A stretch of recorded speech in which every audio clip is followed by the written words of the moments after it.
ሰላም ውድ የብላክ ድሪመር ቱቶሪያል ቤተሰቦች፣ እንግዲህ በዛሬው ቪዲዮ ለሁሉም ደረጃ ላይ ላላችሁ ተማሪዎች የሚረዳ ቪዲዮ ይዤላችሁ መጥቻለሁ።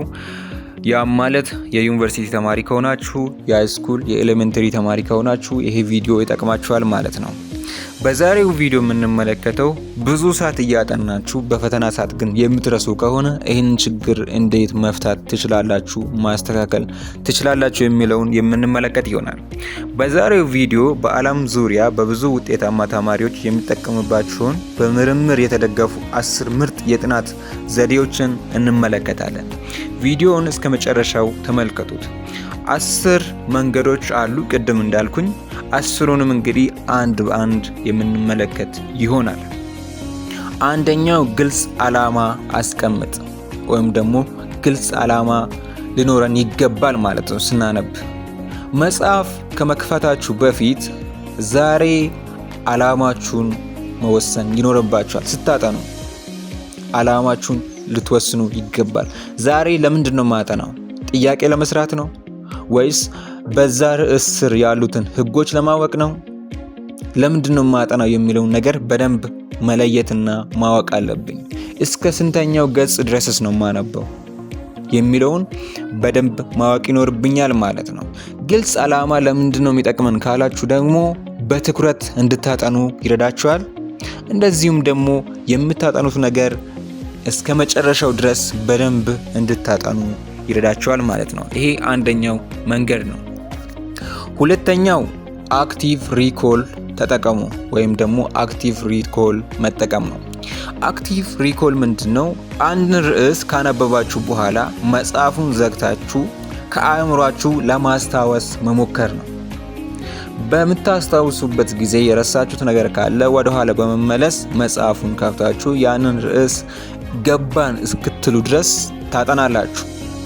አሁንም ምንድነው የምታደርጉት? ያንን መጽሐፍ ትዘጉና ከአእምሯችሁ ለማስታወስ ትሞክራላችሁ።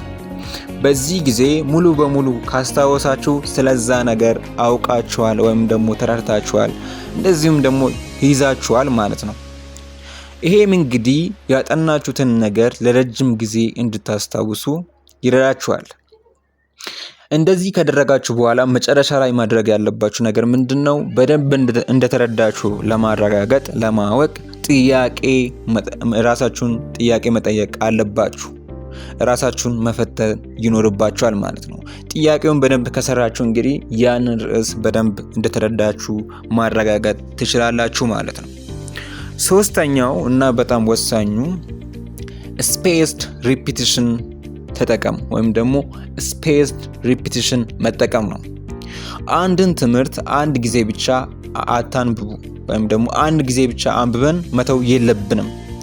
በተለያዩ ጊዜ ደጋግመን ማንበብ ይኖርብናል ማለት ነው። ለምሳሌ ዛሬ ካነበብኩኝ በሶስተኛው ቀን ማንበብ ይኖርብኛል፣ ደግሜ ያንን ርዕስ ማለት ነው። እንደዚሁም ደግሞ ከሳምንት በኋላ ከሁለት ሳምንት በኋላ እና ከወር በኋላ ደጋግሜ ማንበብ ይኖርብኛል ማለት ነው። ይህም ለምንድን ነው የሚረዳኝ? ለረጅም ጊዜ ስለዛ ነገር እንድረዳ እንዳውቅ ይረዳኛል ማለት ነው። ስለዚህ ስፔስድ ሪፒቲሽን መጠቀም ይኖርብናል ማለት ነው። አራተኛው ዘዴ ምንድነው? የፖሞዶሮ ዘዴ ነው፣ ወይም ደግሞ በመሃል እረፍት የመውሰድ ዘዴ ነው። ይህ ምንድነው?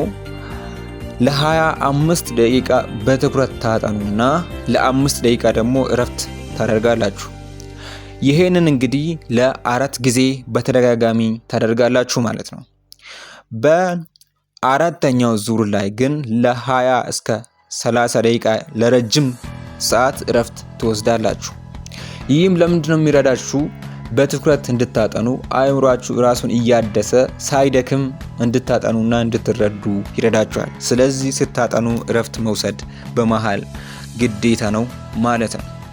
አምስተኛው ጥያቄዎችን በብዛት መስራት ነው፣ ወይም ደግሞ መፍታት። ማንበብ ብቻ በቂ አይደለም። የባለፈው አመት ጥያቄ መስራት አለባችሁ። መጽሐፍ ላይ ያሉትን ምሳሌዎች መስራት አለባችሁ። ኤክሰርሳይሶችን መስራት አለባችሁ። ሞዴሎችን መስራት አለባችሁ። እንግዲህ ብዙ ጥያቄዎችን መስራት ይኖርባችኋል ማለት ነው። ጥያቄ በሰራችሁ ቁጥር ፈተና የመስራታችሁ አቅም ውጤት የማግኘት ቻንሳችሁ በጣም እየጨመረ ይመጣል ማለት ነው። ስለዚህ ካጠናችሁ በኋላ ግዴታ ጥያቄ መስራት ይኖርባችኋል ማለት ነው። ጥያቄ መስራት ግዴታ ነው። ማንበብ ውጤታማ አያደርግም ጥያቄ ካልሰራችሁ። ስድስተኛ ሌላ ሰው አስተምር ወይም ደግሞ ሌላ ሰውን ማስጠናት ነው። ሌላ ሰውን ለማስጠናት በምትሞክሩበት ጊዜ እንግዲህ የማታውቁትን ነገር ሌላ ሰውን ማስረዳት አትችሉም። የተረዳችሁትን ነገር ነው ሌላ ሰውን የምታስረዱት። በዚህ አጋጣሚ እንግዲህ ሌሎች የሚሉትን የሚያውቁትን ነገር ለማወቅም ከነሱም ለመረዳት ለመጠየቅም እድሉን ታገኛላችሁ ማለት ነው።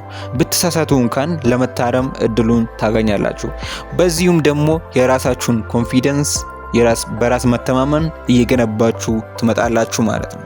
ለማን ነው ማስረዳው? ማንን ነው ማስጠናው ካላችሁ ደግሞ ጓደኛችሁን፣ እንደዚሁም ደግሞ እህት ወንድማችሁን፣ እንደዚሁም ደግሞ እነሱም ከሌሉ ደግሞ ካጣችሁ ለራሳችሁ መስታወት ፊት ቆማችሁ ለራሳችሁ ማስረዳት ትችላላችሁ ማለት ነው። ይህ መንገድ በጣም የሚረዳችሁ ነው ማለት ነው፣ ለረጅም ጊዜ ለማስታወስና በራስ መተማመናችሁን ለመጨመር። ሰባተኛው ትኩረታችሁን የሚረብሹ ነገሮችን ማስወገድ ነው ወይም ደግሞ ማራቅ ነው። ብዙ ጊዜ የሚረብሸን ምንድነው? ስልክ ነው። ስለዚህ ስልካችንን ልንዘጋ ይገባል። ከስልካችሁ እንግዲህ ልትርቁ ይገባል። እንደዚሁም ደግሞ ጸጥታ ያለው ቦታ ላይ ሄዳችሁ ማጥናት ይኖርባችኋል ማለት ነው። 3 ሰዓት በትኩረት ካለማንበብ 1 ሰዓት በትኩረት የምታነቡትን ነገር በጣም ይጠቅማችኋል ማለት ነው። በጣም ጠቃሚ ነው። ስለዚህ በትኩረት ማንበብ ይኖርባችኋል ስታጠኑ። 8ኛው ደግሞ በቂ እንቅልፍና የአካል እንቅስቃሴ ማድረግ ነው። ብዙዎቻችን እንግዲህ ይህንን ነገር አንረዳውም፣ ግን ትምህርታችን ላይ ጥናታችን ላይ በጣም ተጽዕኖ አለው ማለት ነው። አንድ ሰው በቀን ከ7 እስከ 9 ሰዓት መተኛት ይኖርበታል። ይህም ለምንድን ነው የሚረዳው? አእምሮ እንዲታደስ፣ እንደዚሁም ደግሞ የሚያጠናው የሚማረው የሚያደርገው ነገር አእምሮ በቀላል እንዲረዳ እንዲገነዘብ ይረዳቸዋል ማለት ነው። እንደዚሁም ደግሞ ለምንድን ነው የአካል እንቅስቃሴ የምንሰራው ካላችሁ ደግሞ የአካል እንቅስቃሴ አንደኛ ትኩረታችሁን ይጨምራል፣ ሁለተኛ ደግሞ አንድን ነገር ለረጅም ጊዜ የማስታወስ ችሎታችሁን ይጨምራል፣ ያሻሽላል ማለት ነው። ስለዚህ እነዚህ ሁለቱም በደንብ ትኩረት ሰጥታችሁ ልታደርጉ ይገባል። 9ኛው አጭር ማስታወሻ መያዝ ነው። 9ኛው እንግዲህ አጭር ማስታወሻዎችን መያዝ ነው። ከጥናታችሁ በኋላ ከትምህርታችሁ በኋላ ማድረግ ያለባችሁ ቁልፍ የሆኑ ቃላቶችን መያዝ አለባችሁ፣ ምስሎችን መያዝ አለባችሁ፣ ግራፎችን መያዝ አለባችሁ፣ ቻርቶችን መያዝ ይኖርባችኋል ማለት ነው። እነዚህም ለምንድነው የሚረዳችሁ? በቀላሉ አንድን ነገር ለመረዳት፣ ለማጥናት፣ ለማወቅ ይረዳችኋል ማለት ነው። ስለዚህ ይህንን ማድረግ ይኖርባችኋል። 10ኛው በራስ ማመን ነው ወይም ደግሞ በራስ መተማመን ነው። በራሳችን መተማመን ይኖርብናል ማለት ነው። ትልቅ ውጤት በአንድ ቀን አይመጣም። ለምን በአንድ ቀን አላመጣውም ብለን ራሳችን እንግዲህ በራሳችን ማዘን የለብንም፣ መውቀስ የለብንም ማለት ነው። ውጤት የሚመጣው በረጅም ጊዜ በተስፋ አስቆራጭ በሆነ ጥረቶች ነው ማለት ነው። ስለዚህ በአንድ ጊዜ ለምን ውጤት አላመጣውም ብለን ተስፋ ልንቆርጥ አይገባም። በየቀኑ ራሳችሁን ማሻሻል ማለማመድ ይኖርባችኋል ማለት ነው ስኬታማ ለመሆን። ሌላኛው ከሌሎች ጋር ራሳችሁን ማወዳደር የለባችሁም። ምክንያቱም ሌሎች ያላቸው ችሎታና እናንተ ያላችሁ ችሎታ ተመሳሳይ አይደለም። ስለዚህ እናንተ ማድረግ ያለባችሁ የራሳችሁን ችሎታ ማዳበር ማሻሻል ይኖርባችኋል ማለት ነው። ስለዚህ ያንን ማድረግ አለባችሁ።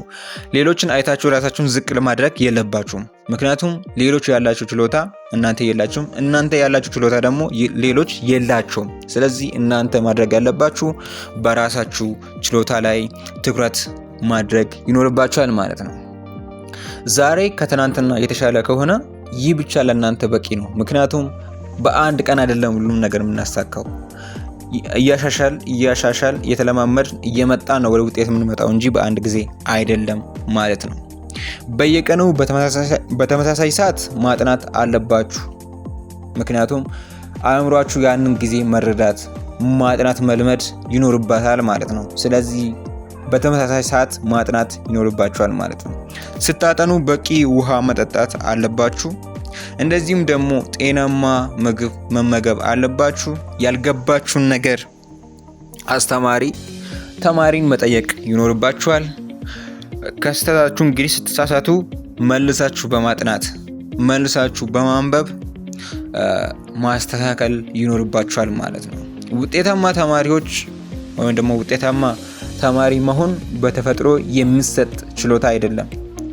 በትክክለኛው ዘዴ ማጥናት፣ በትዕግስት ማጥናት፣ እንደዚሁም ደግሞ በየቀኑ ራሳችንን ማሻሻል ይኖርብናል ማለት ነው። እንደዚህ የምናደርግ ከሆነ ውጤታችንን ማሻሻል፣ ጎበዝ ተማሪ መሆን እንችላለን ማለት ነው።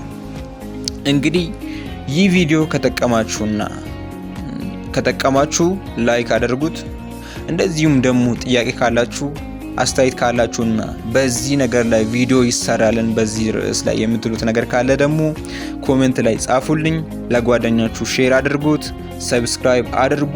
እንደዚሁም ደግሞ የምሰራቸው ቪዲዮዎች ሁል ጊዜ እንዲደርሳችሁ የደውል ምልክቷን መጫን እንዳትረሱ። በሌላ ቪዲዮ እስክንገናኝ ድረስ መልካም ጊዜ። አመሰግናለሁ።